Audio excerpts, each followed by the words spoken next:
Health says Newfoundland and Labrador is one of the most volatile provinces in the country. The Canadian Tourism Commission says if 12 minutes isn't quite enough time, there's plenty of opportunities to pitch or develop stories throughout the week. Exactly how much will it cost to repair all this damage? Well, that's still unknown.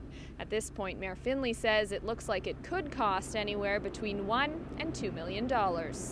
Robyn Miller, CBC News, Trepassey. Over the past 3 weeks, they've seen a significant increase in the number of patients coming here for treatment, and that's making for busy times in the emergency room and sometimes long wait times for patients. At least some people are making the most of it because the forecast is calling for more snow tomorrow. Robyn Miller is just back from the accident scene, and she is live tonight in Charlottetown. A terrible crash, Robyn.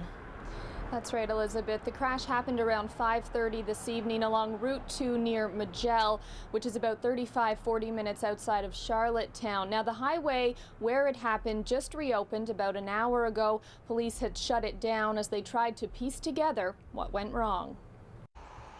A tragic end to what was a beautiful evening along Route 2 in Magell. A 63-year-old man and 52-year-old woman are dead. Organizers say setting a record is great for exposure, but the best part about having so many people cross the strait is the amount raised for charity. This year, the event brought in $133,000. Robyn Miller, CBC News, Borden Carlton. Elizabeth, police say that ultimately it was an EpiPen that prevented potential tragedy this morning, but they do say things could have been much worse had it not been for a quick-thinking bystander and a first responder. It's small, but an innocent bee like this led to big problems along Route 16 just east of Surrey. Robyn Miller reports. We have no time to waste. We must act now. And act they are.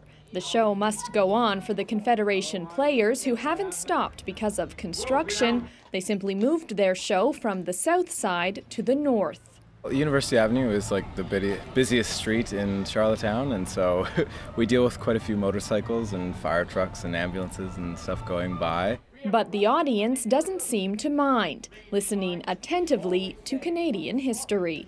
You can't really compete with a car horn from 2 blocks away, and you really have to stay in character. You can't react to it or else it makes no sense at all to the audience who's trying to watch someone who's supposed to be in 1864. The show really would make no sense on the south side where it's usually performed. Province House is barely visible and tourists aren't the only traffic. But Parks Canada has maintained pathways around the building and is keeping the north side in tip-top shape for photos. At the end of the day, you know, this has to happen. It's like any historic monument or building. Well, it's a lot of scaffolding, but we have been here before and we've been in there and we were very impressed, so we're heading that way again. The historic site is still open for tours during the $1.7 million restoration.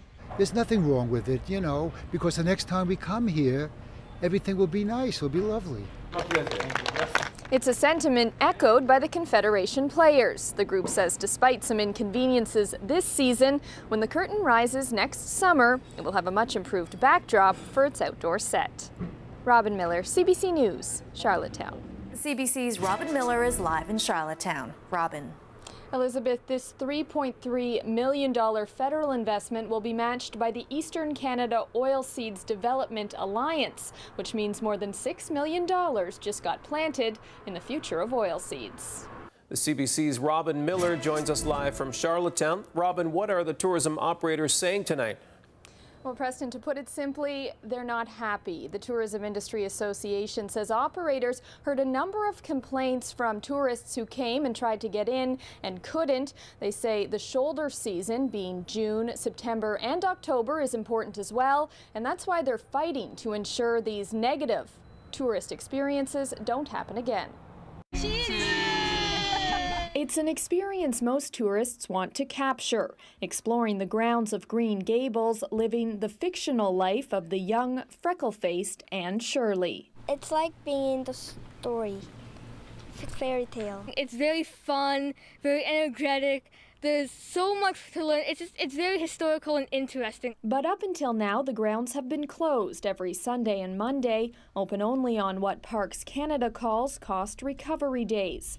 days when a large number of people, like those on a cruise ship, book in advance. The expectation was when you come to Prince Edward Island, you're going to experience Anne's home, you know, and to have it closed any day is unacceptable.